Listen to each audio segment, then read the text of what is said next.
Go. 안녕하세요. UK톡스 웨비나 시리즈 2탄 그 네 번째 세션에 참석해 주셔서 감사합니다. 저는 주한영국문화원 교육사회실 소속 엄선현입니다. 팬데믹에도 불구하고 양질의 교육과 커리어 개발에 대한 열정은 좀처럼 식지 않죠. 작년 12월에 진행했던 UK톡스 웨비나 시리즈의 학부편에는 400명이 넘는 분들이 등록해 주셨어요. 그래서 이번에는 석박사 유학, 그리고 커리어 개발을 주제로 총 11개의 웨비나를 준비했습니다. 이번에도 300명에 가까운 분들이 기꺼이 귀한 시간을 내어주신 만큼 유익한 시간이 되기를 바라며 네 번째 세션 시작하겠습니다. 이번 세션에서는 경영학 전공에 대하여 세계적으로 높은 평판을 지닌 영국의 유수 대학교 세 곳의 교수님들과 함께 포스트 코로나, 글로벌 비즈니스가 마주한 도전 과제와 기회, 그리고 커리어 전망에 대하여 이야기 나눌 예정입니다. 한 가지 양해 말씀드려야겠어요. 기존에 안내되었던 맨체스터 대학교의 라헬 터프트 교수님은 개인 사정으로 인해서 부득이하게 연사를 교체할 수밖에 없었습니다. 하여 동일하게 맨체스터 대학교의 경영대학원에서 16년 경력의 커리어 카운슬러를 모셨습니다. 커리어 전망에 대하여 이야기하기에는 최적의 연사인 듯합니다. 자, 그러면 워릭대학교의 마리 매킨타이어 교수님, 영국 법학대학교의 토르 잉그바르손 교수님, 그리고 맨체스터 대학교의 사라 러셀 카운슬러께서 각각 15분씩 준비한 발표를 해주실 텐데요. 그에 앞서 간단한 당부의 말씀드리고자 합니다. 본 웨비나는 약 1시간 동안 영어로 진행될 예정입니다. 연사분들이나 참여 대학에 관해 궁금한 점이 있다면 언제든지 채팅창에 질문해 주세요. 지금 백스테이지에 대기 중인 각 대학의 담당관들이 정성껏 답변 드릴 예정입니다. 채팅창은 컴퓨터로 접속하신 분들은 우측에서 확인하실 수 있어요. 모바일 기기로 접속하신 경우에는 상단의 물음표 아이콘을 누르시면 나옵니다. 채팅창에서 공감 가는 질문이나 마음에 드는 답변이 있다면 좋아요 버튼 눌러주세요. 발표 후 질의응답 시간에 좋아요가 높은 질문 위주로 답변 부탁드릴 예정입니다. 웨비나 종료 전에 한 분께 약소하지만 저희가 준비한 선물을 드릴 예정이니 끝까지 자리를 지켜주시면 매우 감사하겠습니다. 그럼 지금부터 시작하겠습니다. Hi speakers, thank you so much for waiting for our opening in Korean. We are now ready for starting our presentation, the first presentation. So everyone, I'm honored to introduce the first speaker, Professor Mairi Macintyre from the University of Warwick. She will talk about the challenges for the topic, especially for service professionals. Mairi? Hi, thank you very much for the introduction, and thank you for giving me the opportunity to come and speak at this event. And for all of those out there listening, it's really nice to have the opportunity to connect with you in this way all around the world. So lovely. I'm Mairi. I am the director for the MSc in Service Management and Design. And what I'm going to talk to you about today is not just what I see as the key challenges for service professionals and who may come through the programme I lead, but also how we at the university determine what we think the key challenges are and how we develop our courses, just to give you an insight to the UK education systems. Have the next slide. So the department I work for is the largest interdisciplinary academic department at Warwick. It's huge, and every year we have maybe 1,200 MSc students that come along. My programme is I just look after my programme itself, maybe 20 students, but across the 1,200, maybe several other students may come through the specific classes that I teach. And the programmes and the way that we have made our reputation over the years is really about being industry relevant academic department. So we work very closely with businesses to be able to determine what should be within our programmes to make sure that what we educate is relevant, directly relevant to individuals graduating and coming into these industries that they would like to work for. That gives us a unique position as a university to have really strong relationships with industry, but not in a competitive way. We're there to support and enable and to serve. Can I have the next slide, please? So what does that mean in my world? It means that I've got lots and lots of connections with some fantastic networks of individuals across many different different industry sectors. So when the pandemic hit, I was acutely aware that I could have insights from many different individuals because of my privileged position at the university that I would like to share with my students and with the wider audience, with the wider world. So if the next slide, please. What I set up was a set of lunchtime conversations, and these lunchtime conversations were with, as you can see on the right-hand side, I think there was about 23 different organisations that I held these over the lunch conversation that are published on YouTube.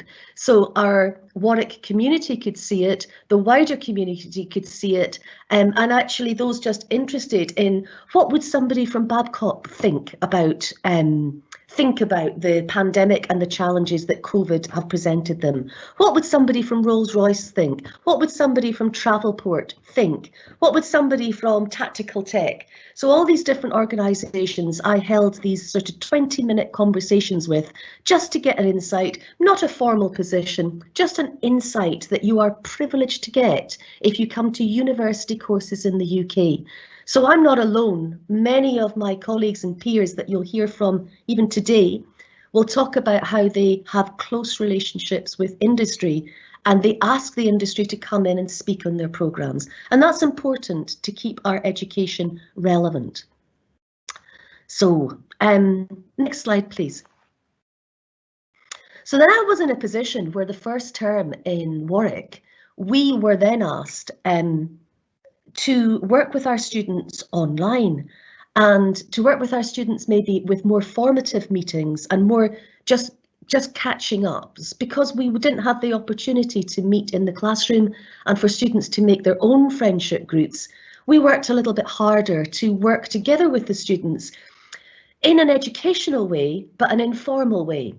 And what this meant was that because I had all these interviews from May and June, I could ask my students to carry out some authentic research to be able to see, well, all these different conversations, what should we be identifying as the main challenges and the main areas of focus so that we maintain the relevance and keep our materials up to date. So first job in authentic research is we did a piece of thematic analysis. And what this means is that you listen to all of these in a group and you discuss and you listen to them again and you try to work out what sort of topics are people across all these conversations generally talking about. So could I have the next slide, please?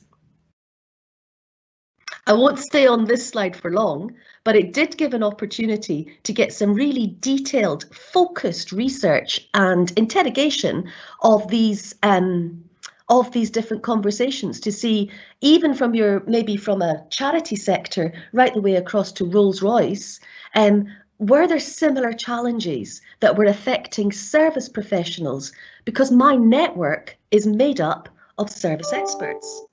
So it's a great insight. That's enough of that slide, too much detail. Next slide, please. I asked my students then in my course to build what we call conceptual models to see, can we see, well, what are the themes that are coming through, and can you justify why those are important topics from the evidence from these conversations?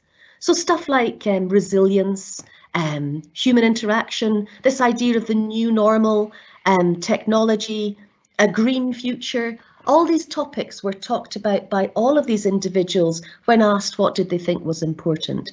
So one group came up with this conceptual model. Next slide, please.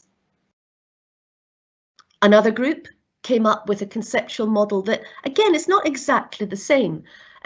So we managed in the second group, we came up with a slightly different conceptual model, and we could discuss, why do we think that we've got certain biases, and why do we think we've come up with different models, and do we think there are key areas that we should focus on? And you can see here business resilience has appeared again, technology, creativity and innovation. Could I have the next slide, please?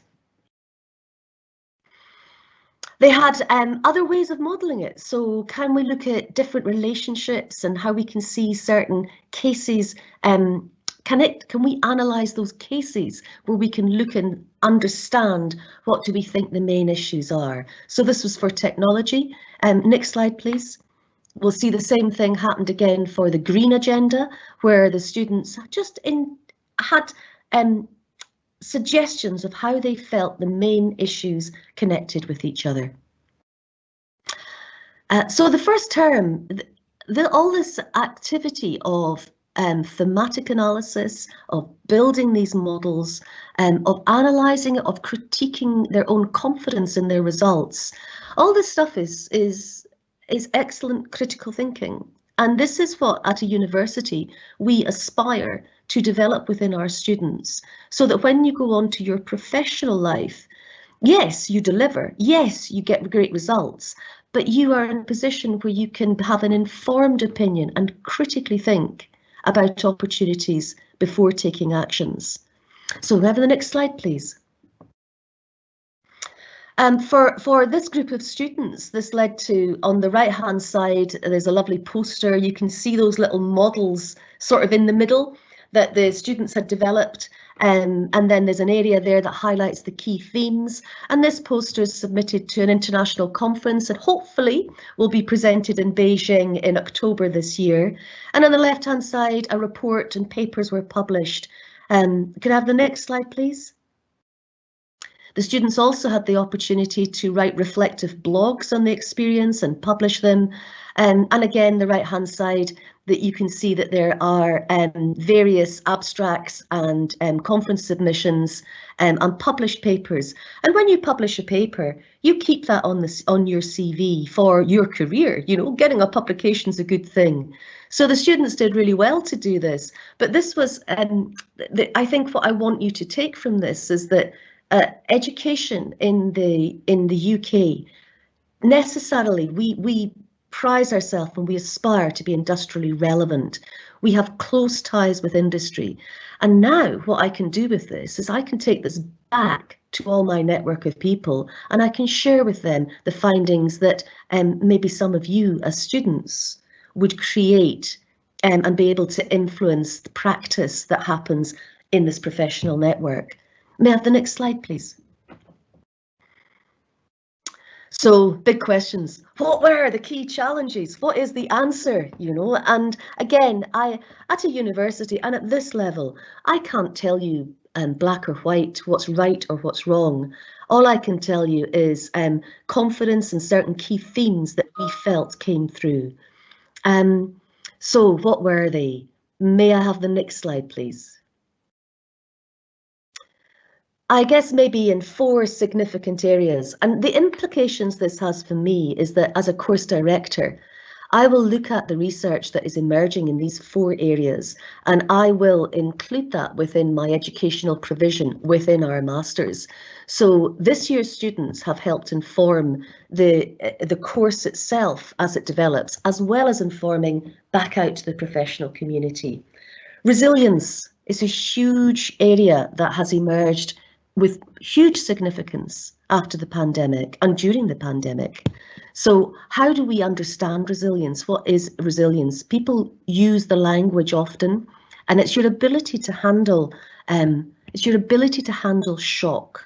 It's ability to handle stress on your organizations, but it can also be personal, which is kind of new. And as maybe that falls into the second, as industry, as the world, we're much more comfortable to draw in our personal experiences and talk about our personal resilience. Let you know sometimes that I struggle, sometimes I find it quite hard, and these are words that maybe, or topics that maybe I wouldn't previously have felt was quite so important to share with you, but now I recognise it's essential to get personal and keep it professional. Technology, you know, look at what we're doing now. I'm sat in my living room and speaking to you in South Korea, and how lovely that is, but how it's really mixed up the way that we understand working and thinking and strategic planning. gosh, we have got so much that we can go back and analyse now and look at good decisions, bad decisions, way decisions are made, and that critical thinking just becomes reinforced more and more and more as super important in any professional's life, so that you impact society in the best possible way. Now the next slide, please. So what will I do with this? I'll take all these findings and all these outcomes, I'll build them into my programmes, and I'll ask all these lovely people who spoke to me back in May and June from my professional network, I'll ask them back in, and we might have a real lunch. So we might actually sit down and eat together, and I'll get my students in and we'll tell them about what we found from the conversations that we had a year ago now. So I think that's thank you for letting me share this with you, and I've loved doing that this year, and I feel that the educational experience my students have had this year, I realise it's challenging times, but I think them and me have probably gone through really significant development this year, and it's been a very rewarding experience. So I hope some of you come to the UK to study, but even if you don't, you know, I wish you all the best in your studies. Heather, I guess, back over to you. Thank you very much, Mary. It was very inspiring. And I really hope you had the lunch with them in person as soon as possible. Thank you.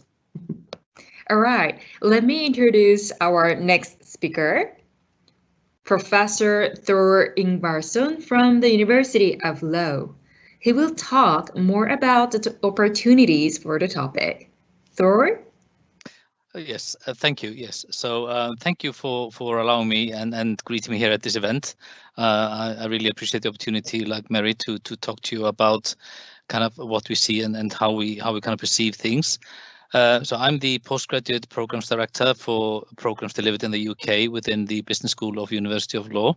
So I'm responsible for the running of all our postgraduate programs, from marketing to cybersecurity and everything in between. So if you would maybe take me to the next slide, please. Now, I just want to kind of touch ever so slightly on what strategy actually is. Mary mentioned strategic planning, so I think that's quite relevant. I'm going to go quite quickly to those slides, though.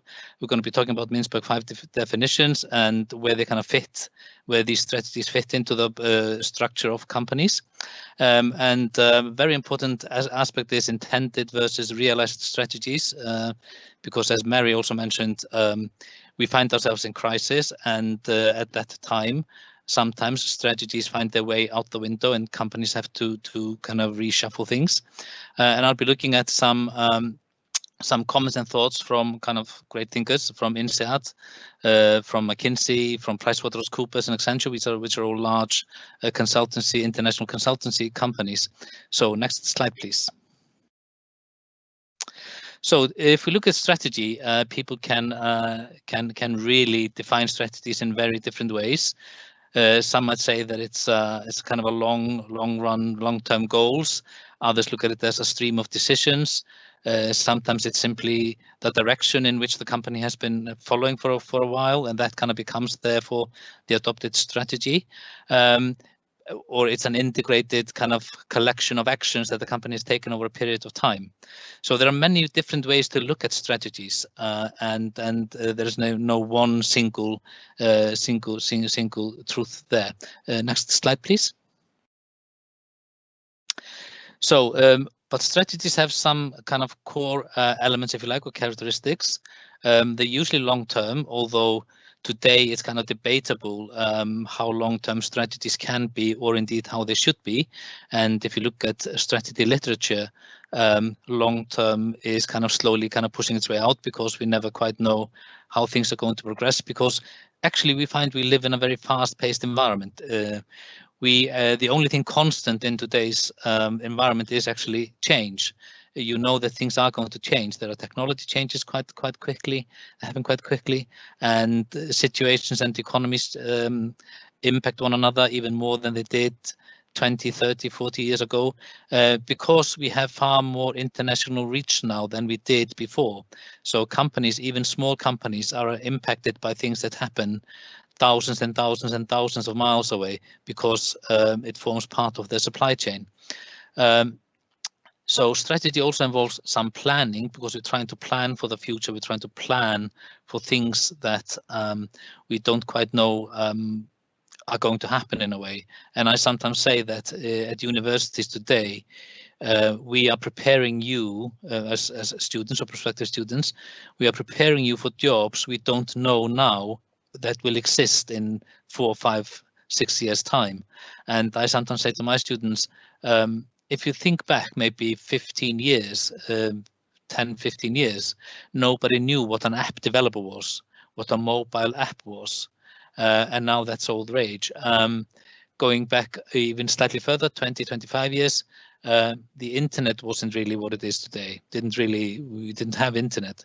So we don't really know what jobs there are going to be in maybe 5 or 6 years time.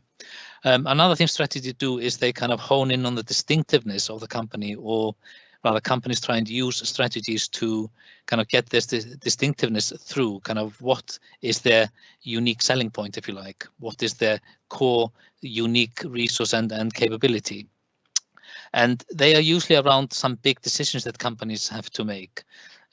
Significant use of resources, for instance, companies want to kind of organize that for any decisions that are really important for the future of the company and are not easily reversible. Those kind of decisions, they need to have a strategic approach, because they're going to impact the company for quite some time ahead. Next slide, please.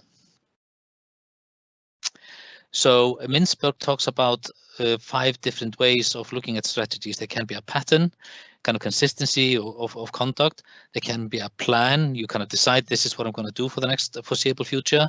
It can be how you position yourself in the market. Are you going to be catering to different sectors or different echelons of the market? It can also be kind of a perspective, the way that the organization does things. Or it can be a ploy, how to kind of outmaneuver your competitors. And it kind of has its origin in warfare, actually, strategies, and kind of were then brought into business. Next slide, please. So where do strategies fit in? So a company will have a mission and value statement. They will set the goals and they will set their objectives. And it isn't until there that kind of strategies come in. You have to then strategize, how are you going to reach those objectives in order to achieve your goals, in order to be true to the value statement of the company and indeed the mission of the company, where the company wants to be. And those strategies then are interpreted into a competitive strategy. Now, the reason I'm talking about this is because during the COVID, companies might have had some really long-term strategies and started actually acting on them. And then COVID hit. And for instance, here in the UK, things have been more or less paralyzed for the last 10 to 12 months. So companies have had to kind of revisit this. Next slide, please. So they might have had these intended strategies and they kind of converted into deliberate strategies, but then because of the situation in the external environment, several other strategies came into play. Companies had to react to situations. Certain strategies had to be abandoned, and out came something that was the realized strategy.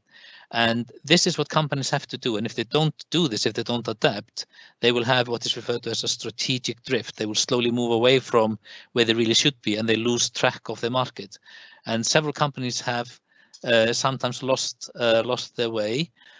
Going back 15, 20, 30 years, Kodak was the ruling force in filmmaking and cameras and all the rest of it.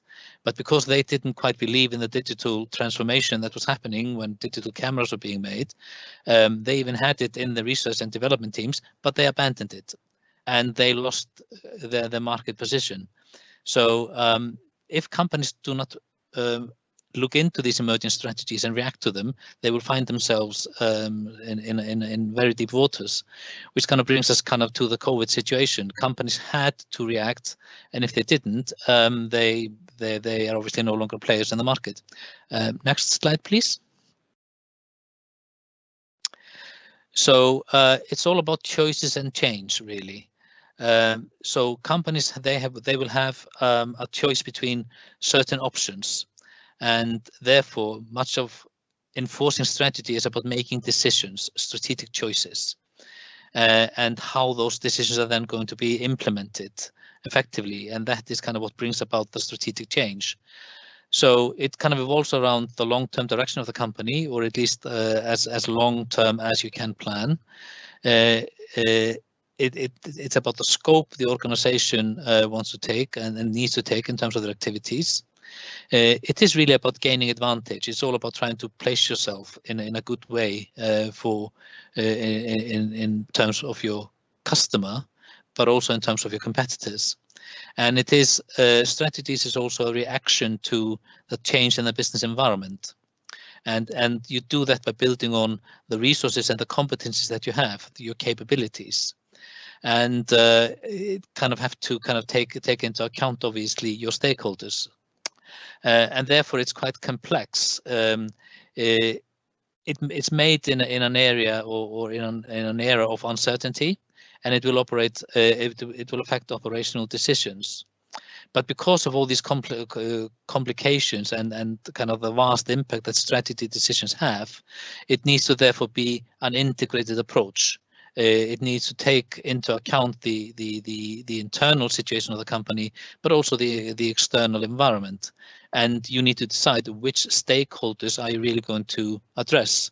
Your shareholders, your customers, the government, any kind of interest groups, your suppliers. You need to decide who are the people that have the greatest priority. And you might argue that of course that's going to be your customers. But unfortunately, we'll see that companies don't always think about that, and we have ample examples of that. Unfortunately, where companies have kind of been thinking more about their shareholders and possibly even their own bonuses. But all of these things, they involve considerable change. Next slide, please. So looking at what came out of INSEAD in France about 4 strategic priorities after we come out of COVID. First of all, they talk about survivability and resilience rather than economic efficiency. And this kind of aligns with what Mary was saying. It will be about resilience, and the companies that will survive are the ones that have been resilient and are resilient. But that means that organizations or companies, they need to be far more strategic in the way that they approach their operations, how they choose their partnerships, and possibly let go of some lucrative deals in favor of the ones that have more sustainability to them. They obviously also need to plan for and quantify environmental and ecological threats. They need to engage in scenario planning, kind of see what if this happens, what if that happens, what could be the possible outcome. And it's thinking very strategically, almost like playing chess. You need to know kind of where your opportunities lie, and that means they need to build this organizational immune system and maybe not look at short-term profits, but the long-term ones. And they also need to be thinking of, because the world is very international at the moment, so we need to be thinking about how are we infected by or impacted by government politics and government actions.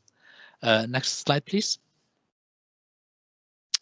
So by scenario planning, it's kind of, as I said, thinking out these various possible outcomes. Now, the assistance with the importance of that is that it will assist you with avoiding disruptions. It means that you planned for it, and therefore when those disruptions happen, you know how to deal with them. So next slide, please. So McKinsey, they talk about 9 different scenarios post-pandemic outlook, and they did a survey amongst 2,000 leaders across the globe. And they kind of looked at it on a monthly basis.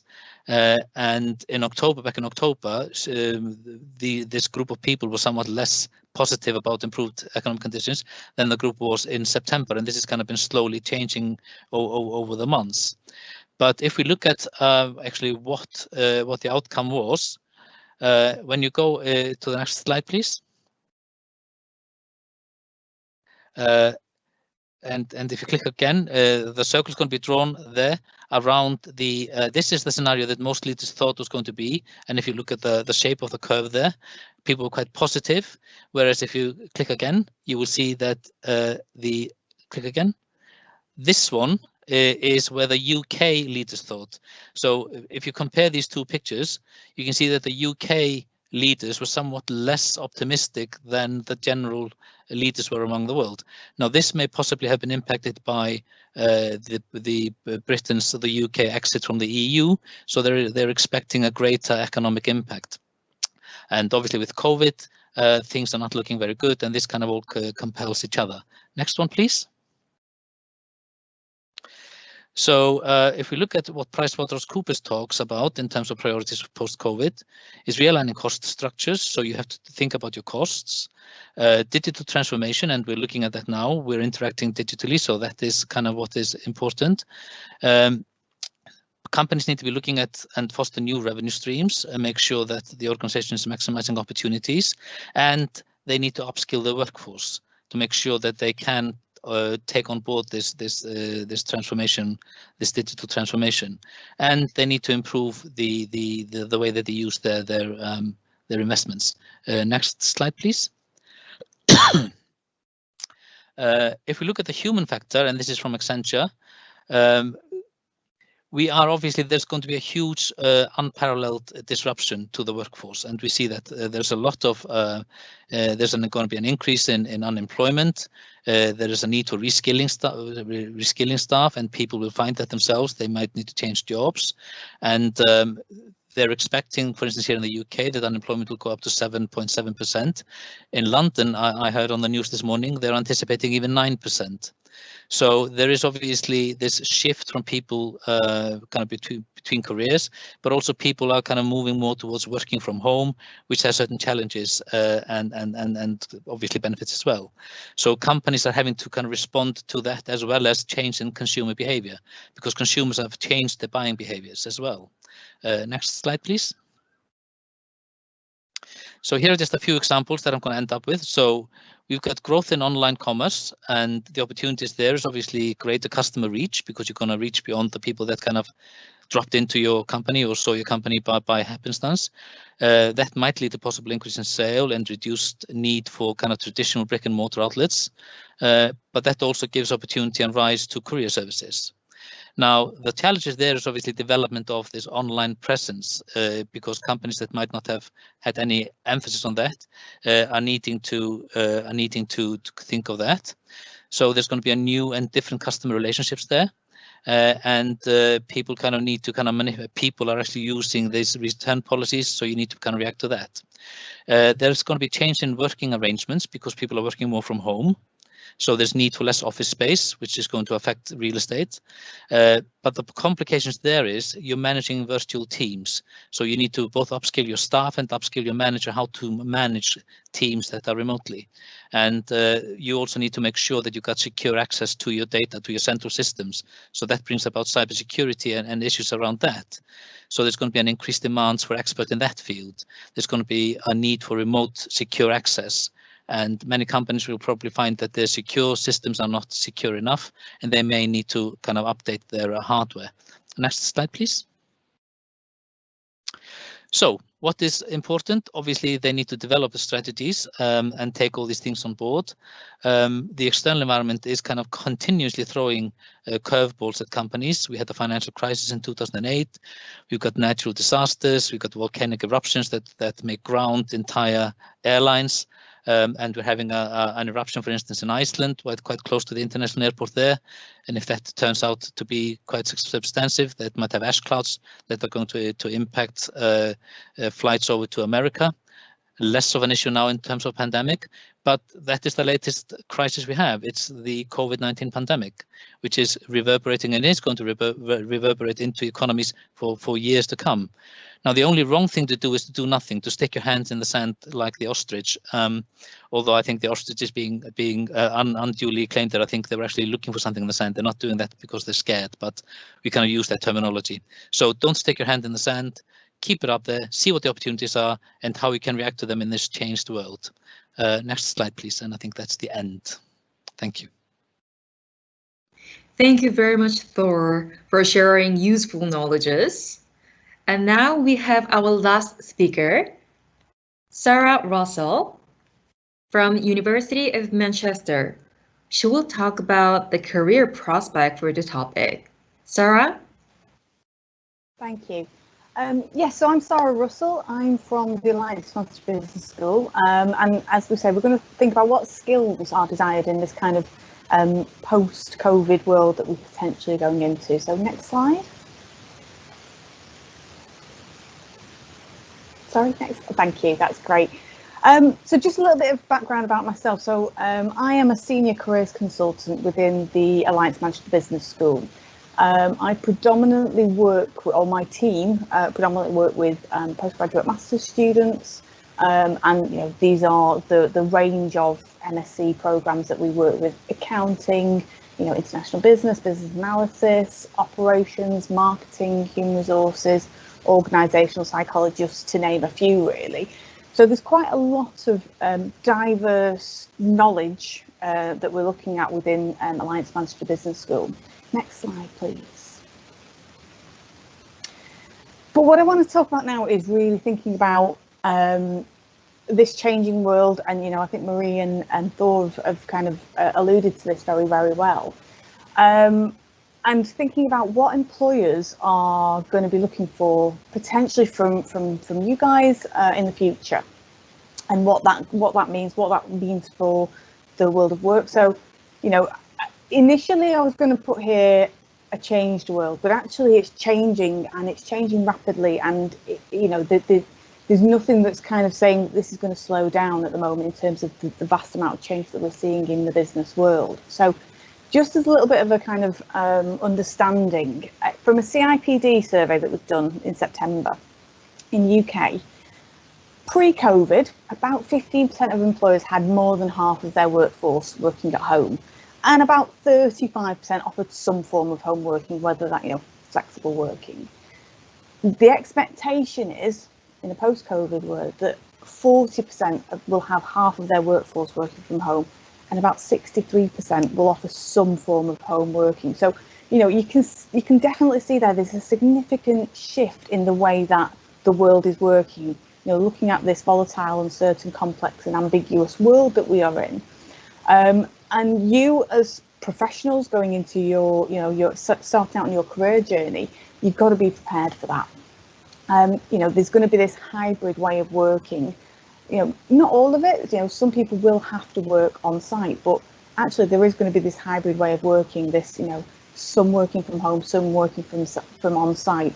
And and I think as I said, Thor actually alluded to this opportunities and the challenges that potentially come from this new way of working. Next slide, please.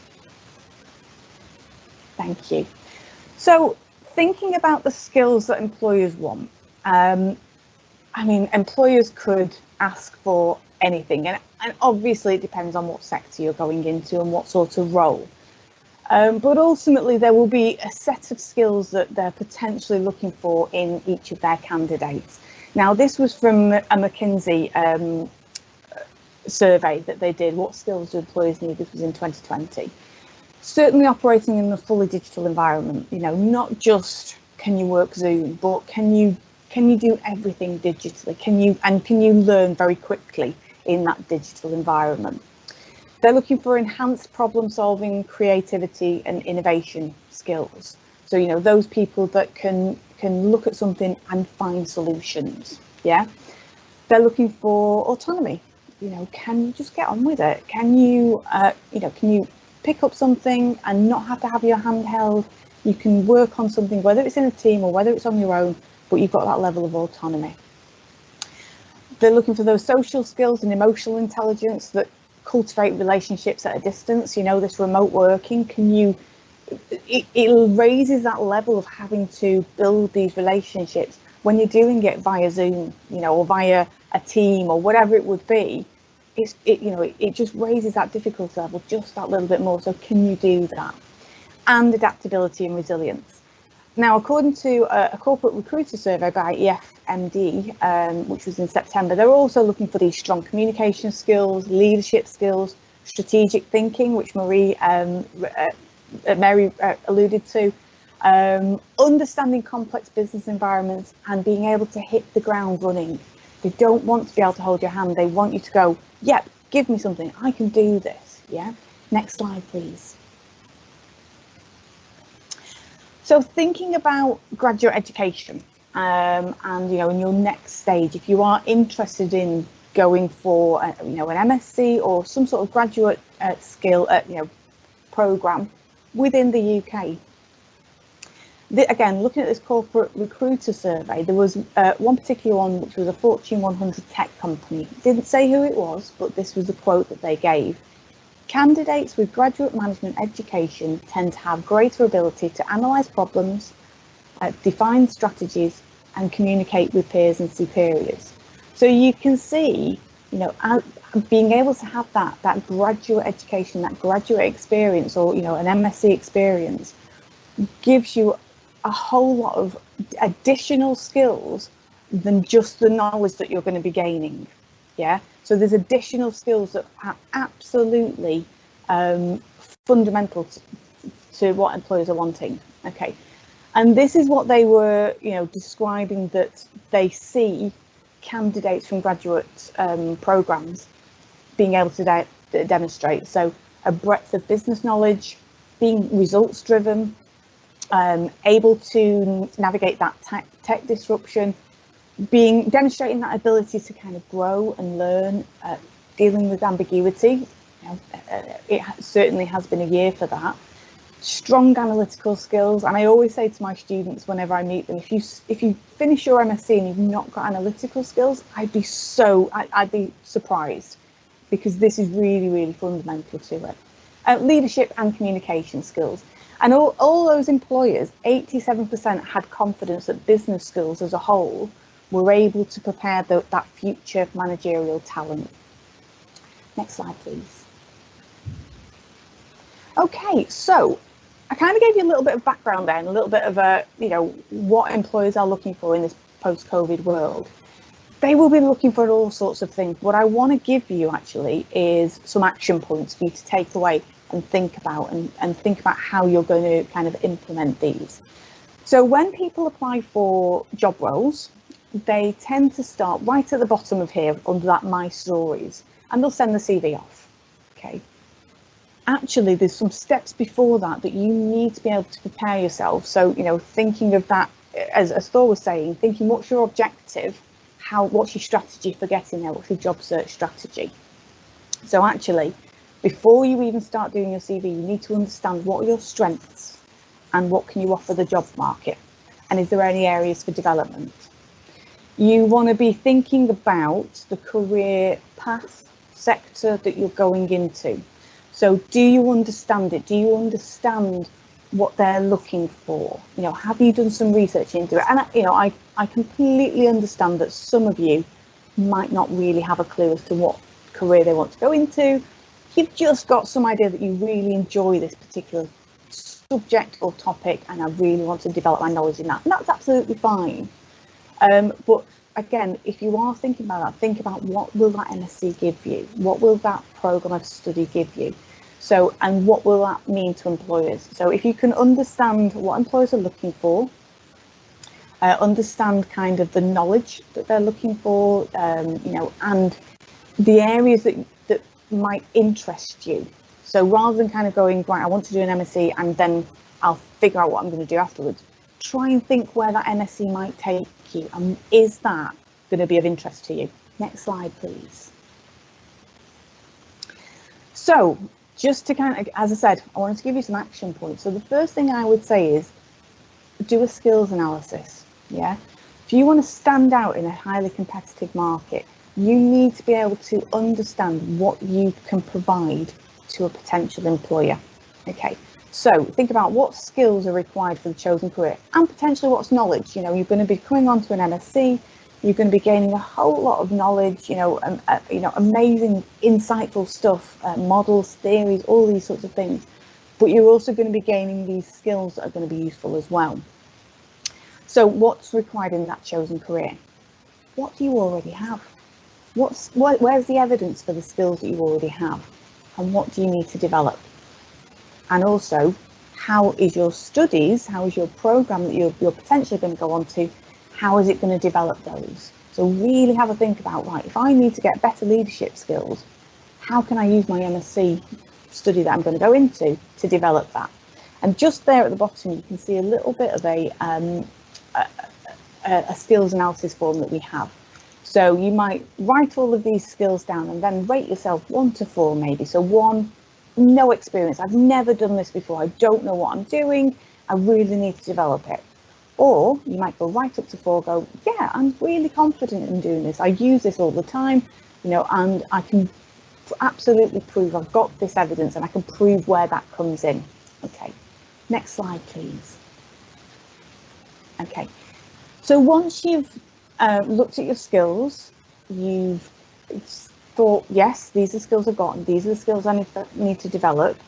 And then as you're going through your MSc, you can start thinking about how you articulate these to employers. I think a lot of students rely on, I've got a certificate, I've got my degree, you know, give me a job. Actually, you need to be able to articulate to potential employers the skills, knowledge and behaviours that qualification has given you. Okay, don't just rely on saying I have it. Tell them why it's beneficial to them as an employer. Okay, demonstrate why you are the right candidate and how all of this that you've got is going to be right within that role. Okay, and you have to be able to articulate that on CVs, cover letters, interviews, all different stages of the job search or the job strategy. Okay.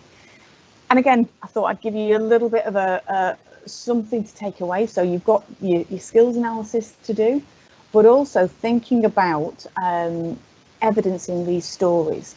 So something that you can maybe think about in terms of if you are talking about your competencies, so critical thinking, leadership, you know, team working, communication, any of these sorts of skills, they're looking for evidence of when you've used it. So tell the story, and this is CAR, okay? It's just a little way of remembering how to tell a story. So CAR, context, what did you do? Give a little bit of what you did. So if you needed to lead something, what were you doing? I needed to lead a program of study looking at something, yeah? And I led 4 people. Action, how did you do it, okay? So think about, again, how did you use that skill? Demonstrate that you actually did it. So if you want to show that you're a leader, how did you bring the group together? How did you delegate tasks? How did you motivate the group? How did you deal with any issues that came up? How did you ensure that you kept them on track? What did you do in that leadership role? And then give a result. This resulted in the project being handed in on time and we got 95%, whatever it would be. Yeah, it's just a little way of being able to remember to tell a story. And I think this is what you can bring in when you are looking at your MSc, when you start studying it, start noting down these evidences. So when you do these things, you go, oh, that was brilliant, actually. That is something that I did really well. That really demonstrates my communication skills. I'm going to note that down because when it comes to writing my CV, I can include that. Next slide, please. So in summary, we've got a changing world and it requires these new and enhanced skills. And I think Thor or Mairi said, you know, it's even 5 years time, we don't know what these particular roles are going to be. So you need to be able to develop and you need to be able to keep developing these skills so that you are these future leaders. What I do is research the skills and knowledge that you're looking at for your future career. So think about what's required and then think about how that, you know, plays out within your studies. Do a personal skills audit, understand what you've got and where you need to develop, and then think about the skills and the knowledge that you want to gain from your future studies. Okay, next slide, please. I think that's it. So I think I'll hand back over. If anyone has any questions, that's our email address. But thank you ever so much for listening. Hope that's given you some things to do, some action points. Thank you very much, Sarah, for sharing the practical information. I believe it will be very helpful for the attendees. I might be able to ask 1 or 2 questions only. And from the questions from the chat box are answered already, so I'm going to ask my question. And it's about, as Sarah has explained, the skills could be desired after, in the future, in the near future. So actually, I want to hear the other two academics' opinion about that. So these questions for Mairi and Thor, and I'd like to know what kind of skills or knowledge could be most desired in the post-COVID-19 world. So who want to talk to? Who wants to talk? I'm happy to Okay. go. Happy to Sure. say. I think there's two things. I think for me, what we are able to develop within our students, I think, almost back to Sarah's point about knowledge and skills and then behaviours. I think we are able to develop, certainly at master's level, that ability to handle complex situations and make informed decisions. So really employing critical thinking. And I think that's the biggest takeaway from higher education that you can take from master's level postgraduate. It's your ability to look at very complex situations and critically think about them. And I think that's one half. And I think the other half of what you get from coming to actually doing a master's in any kind of world-class organization, world-class university, which we're all part of, but there are many of them. But taking part in that education will give you an insight into the way that you can communicate and connect and share that knowledge in a meaningful way when you go into the professional world of employment. And those two halves are, one is not more important than the other. So it's not about becoming a very clever academic and knowing loads of stuff. That's all kind of just for yourself. And the second half of your job is paying attention into other cultures, to ways of communicating, to engaging, to supporting, to working with others.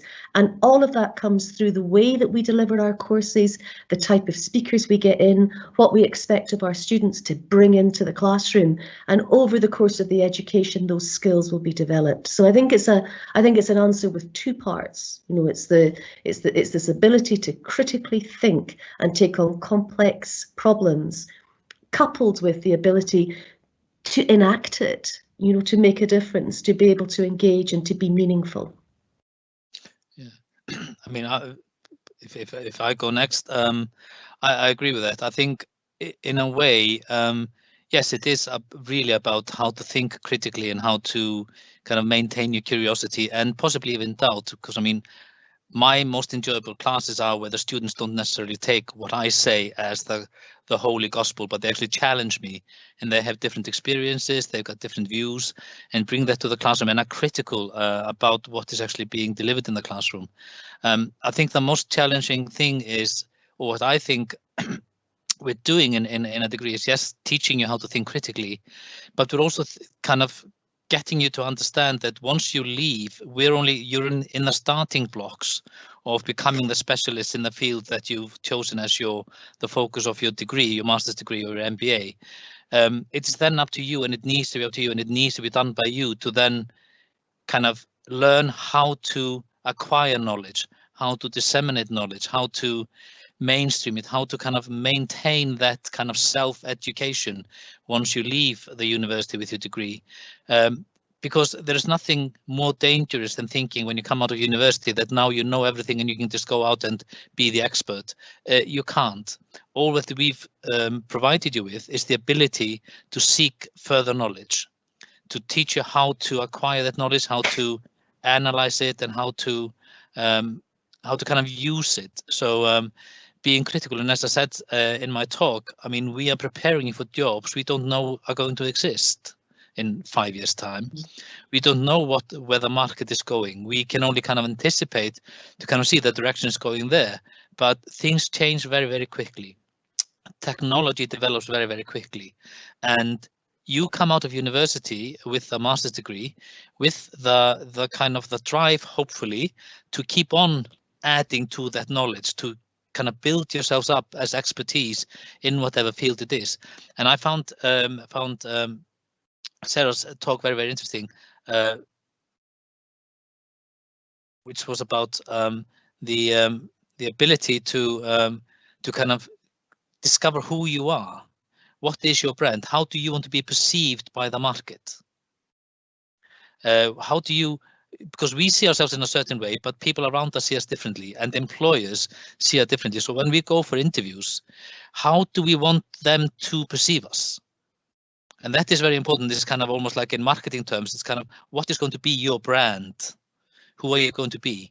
And Sarah said that very, very well. And I can only agree with that you need to kind of think about these things and kind of anticipate being the experts that you want to be. And if you've got a major dissertation or final project at the end of your master's, use that as an excuse to kind of knock on doors of companies in the industry you're wanting to work in, possibly even at companies that you want to work with, because you're not knocking on the door to ask for jobs, you're knocking on the doors to get information and to talk to the experts. And people like talking about themselves and about their jobs and all the rest of it. So you ask for a half an hour conversation and you will get probably an hour or 2 hours, because when people start talking, they don't stop.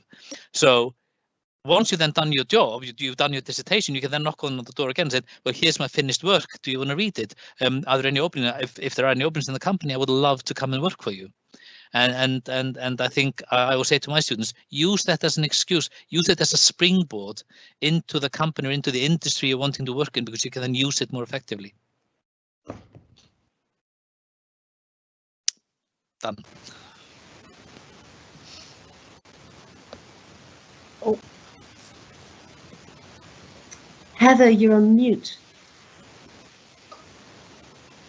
I'm sorry. I like both answers very much. It's very useful. So I'd like to know if Sarah wants to add something. No, I think that was really, really helpful. I think, both Mary and Thor had some really important points there. I think from my point of view, you've got to manage your career. You are in charge of your own destiny, your own, managing that career. And I think we tend to spend an awful lot more time planning, for our holidays or for whatever it would be, than we do for kind of our career progression and how we develop. And I think that's so important. It's kind of a passion of mine is making sure that you are planning for your development. Can I just interject? I really liked your car module, car thing. I really like that. And I think it's very important that when you are, because it doesn't really matter what you do, you could be working in a volunteer situation or even manage your siblings. That is communication, that is skill set that you're actually managing other people. So I thought that was really good. And that works for work experience, full-time work, being a member of a society, being a member of a sports team, all of these skills that can come together that there's loads of things that you could think about. Thank you, all of you. Thank you so much. So I need to wrap up this session, unfortunately, because time's up. And attendees, if you have any further inquiries to the professors and the universities, please feel free to directly contact to the university reps. You can find this information in the chat box too. I deeply appreciate all the academic speakers and university reps for your wonderful insights and support today. And attendee, why don't you send them a thank you message in the chat box? So we're going to pick a person from the chat box for our present and notify the winner by replying to the comment. So please check if you get the comments, which means you're the winner. So follow us on Kakao Talk so that we can keep you posted about upcoming events and the latest news on studying in the UK. So everyone, thank you so much for joining our 4th session today again. In 10 minutes, the 5th session will begin. Please feel free to join if you're interested. Well, have a wonderful weekend and see you again. Thank you. It was a pleasure. Thank you. Bye-bye. Thanks very much. Bye-bye. Thank you. Bye-bye.